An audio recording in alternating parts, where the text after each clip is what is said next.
সেতিরোগ বা ভিটিলিগো ত্বকে সাদা দাগ তৈরি করে। এটি সংক্রামক নয়, তবে কুসংস্কারের শিকার। দুই ধরনের সেতি, সেগমেন্টাল ও ননসেগমেন্টাল। সেগমেন্টাল দ্রুত ছড়ায়, কিন্তু ননসেগমেন্টাল ৯-০% ক্ষেত্রে দেখা যায়। সাধারণত শরীরের উন্মুক্ত অংশে, যেমন মুখ ও হাত, প্যাচগুলো দেখা যায়। এটি জেনেটিক কারণে হয় এবং সূর্যের তাপে বেড়ে যেতে পারে।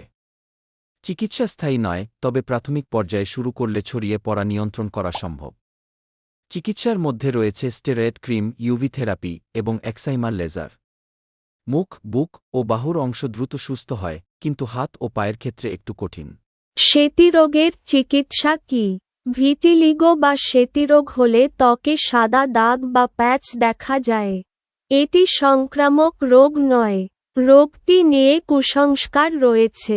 সেতি দুই ধরনের হয়, সেগমেন্টাল ও নন সেগমেন্টাল। সেগমেন্টাল দ্রুত ছড়ায়, নন সেগমেন্টালের চেয়ে বেশি দীর্ঘস্থায়ী। অবশ্য মাত্র 10% ক্ষেত্রে এ ধরন দেখা যায়।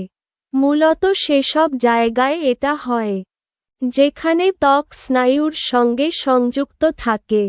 সাধারণত কম বয়সীদের মধ্যে এটা বেশি হয়ে থাকে। যদি সাদা ছোপ শরীরে সমানভাবে তৈরি হয়, তাহলে একে বলা হয় নন সেগমেন্টাল। এটি 90% ক্ষেত্রে দেখা যায়।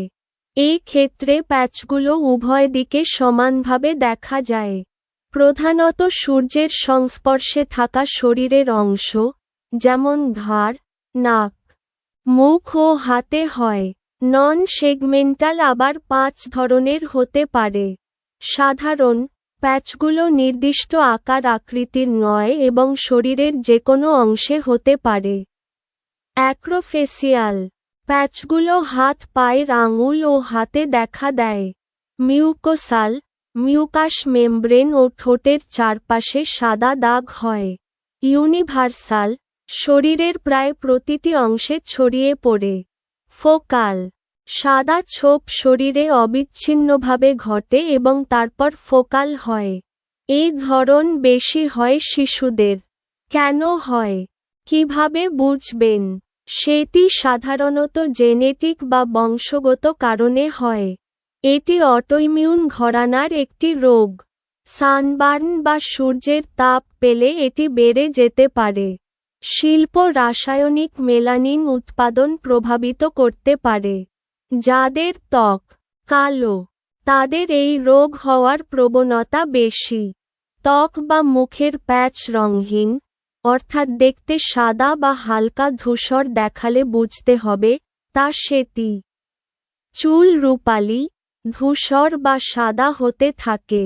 শরীরের যেকোনো জায়গায় দেখা দিতে পারে, তবে সাধারণত হয় হাত, মুখ, ঠোঁট ও নাকে। চিকিৎসা আছে কি? এই রোগের স্থায়ী নিরাময় সম্ভব নয়, তবে চিকিৎসার মাধ্যমে ছড়িয়ে পড়া নিয়ন্ত্রণ করা যায়। চিকিৎসা ভালো কাজ করে প্রাথমিক পর্যায়ে শুরু করলে।